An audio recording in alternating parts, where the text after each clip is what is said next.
সারথী শ্রীকৃষ্ণকে অর্জুন বললেন যে এই পাণ্ডব এবং কৌরবের যে যুদ্ধ ভূমি তার মাঝখানে আমাকে নিয়ে চলো।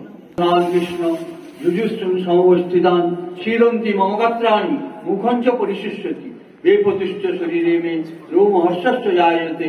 বললেন আমি আর যুদ্ধ করব। তখন শ্রীকৃষ্ণ তাকে উপদেশ দিলেন, ক্লৈব্যং মস্মাদ পার্থ নৈতত্ত্যোপপদ্ধতে ক্ষুদ্রং হৃদয় দৌর্বল্যম তপ্ত তিষ্ঠ পরন্তপ।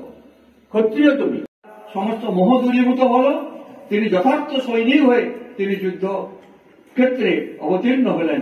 এই হচ্ছে গীতার সার কথা। গীতার প্রথম অধ্যায় থেকে বিষাদ যোগ থেকে আরম্ভ করে যে কোনো সংবাদ শুনলেই আমরা দেশের অরাজকতার কথা শুনতে পাই।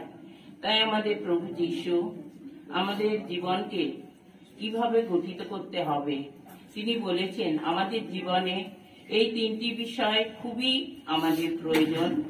প্রথমে হলো ক্ষমা, তারপরে মানুষের উপর আস্থা, তারপরে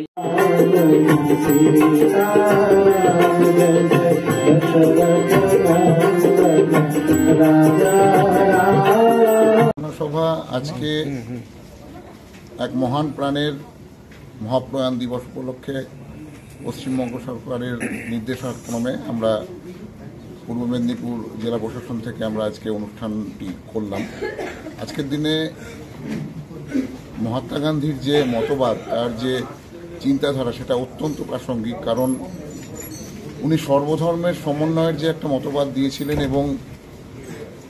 এবং সেই চিন্তাধারা সারা ভারতের মানুষের মধ্যে নিজে ছড়িয়ে দিয়েছিলেন, সেটা আজকের দিনে অত্যন্তভাবে দরকার। কারণ আমরা চারদিকে দেখতে পাচ্ছি শুধু ভারতবর্ষে নয়, ভারত এবং ভারতের বাইরে সারা পৃথিবী জুড়ে মানুষ মানুষের সাথে হানাহানি লড়াইয়ে জড়িয়ে পড়ছে, মানুষ মানুষের সাথে বিচ্ছিন্ন হয়ে যাচ্ছে।